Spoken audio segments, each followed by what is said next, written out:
मां, एक ऐसा शब्द जिसे दुनिया में सुरक्षा और ममता का सबसे बड़ा कवच माना जाता है। लेकिन क्या कोई मां अपने ही कलेजे के टुकड़े की सिर्फ इसलिए जान ले सकती है क्योंकि वो उसके प्यार के रास्ते में आ रहा था? उत्तर प्रदेश के मथुरा से एक ऐसी रोंगटे खड़े कर देने वाली वारदात सामने आई है जिसने पूरे समाज को सन्न कर दिया है। एक ऐसी कलयुगी मां जिसने प्रेमी से फोन पर बात करने में रुकावट बनने पर अपने ही 3 साल के मासूम बेटे की गला घोंटकर हत्या कर दी। इतना ही नहीं, कत्ल करने के बाद उसने बीमारी का झूठा नाटक रचा और मासूम को दफना भी दिया। लेकिन कहते हैं ना, पाप चाहे कितना भी गहरा दफन कर दिया जाए, सच एक ना एक दिन बाहर आ ही जाता है। पूरे 1 महीने बाद जब पति ने पत्नी की एक गुप्त कॉल सुनी तो उसे इस खौफनाक वारदात की जो हकीकत पता चली, उसने सबके पैरों तले से जमीन खिसका दी। नमस्कार, मेरा नाम है राज माहुर। आप देख रहे हैं न्यूज वॉच इंडिया का स्पेशल प्रोग्राम ऑपरेशन ब्लैकआउट। घटना उत्तर प्रदेश के मथुरा जिले के थाना बलदेव क्षेत्र स्थित छौली गांव की है। तारीख थी 28 जून। गांव के रहने वाले कृष्ण मुरारी गुप्ता अपने काम से घर से बाहर गए हुए थे। घर पर उनकी 32 वर्षीय पत्नी रुचि जिंदल और उनका 3 साल का मासूम बेटा माधव अकेले था।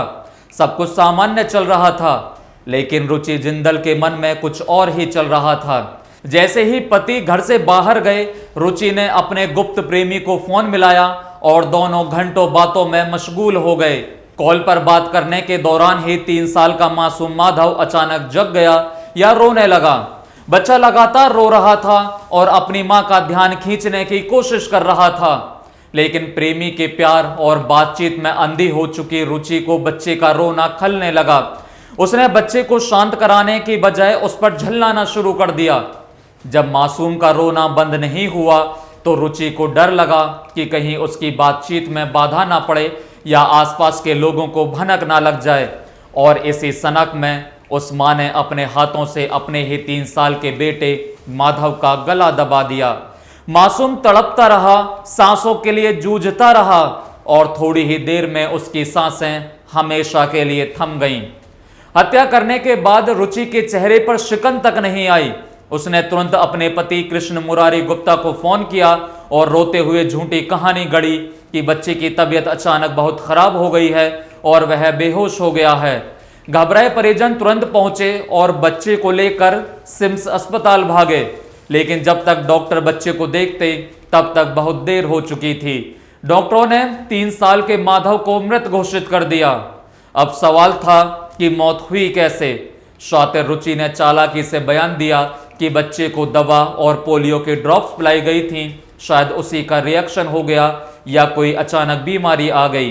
परिजनों ने मां की बातों पर आंख मूंद कर भरोसा कर लिया और बिना किसी शक के मासूम के शव को रीति रिवाजों के अनुसार दफना दिया। पूरा 1 महीना बीत गया। रुचि जिंदल को लगा कि उसने दुनिया का सबसे परफेक्ट क्राइम कर दिया है और उसका राज हमेशा के लिए दफन हो चुका है। लेकिन कुदरत का अपना ही इंसाफ होता है। तारीख आई 27 जुलाई। घटना के ठीक 1 महीने बाद पति कृष्ण मुरारी गुप्ता ने अपनी पत्नी रुचि को चोरी छिपे किसी से फोन पर बात करते हुए सुन लिया। रुचि अपने उसी प्रेमी से बात कर रही थी और बातचीत के दौरान उसने 28 जून की उस रात का जिक्र कर दिया कि कैसे उसने अपने ही बेटे को रास्ते से हटा दिया था। पति के कानों पर जैसे बिजली गिर पड़ी। उसने तुरंत अपनी पत्नी का फोन छीनकर कॉल रिकॉर्ड्स खंगाले। जब कॉल डिटेल्स निकली तो रुचि और उसके प्रेमी के बीच घंटों लंबी बातचीत का सच सामने आ गया। जब परिजनों ने कड़ाई से पूछताछ की तो आरोपी रुचि जिंदल टूट गई और उसने रो रो कर अपने पाप कबूल कर लिया। परिजनों ने तुरंत 112 नंबर पर डायल कर पुलिस को सूचना दी। मौके पर पुलिस पहुंची। बलदेव थाना पुलिस में महिला के खिलाफ गैर इरादतन हत्या और संबंधित सुसंगत धाराओं में केस दर्ज कर लिया गया।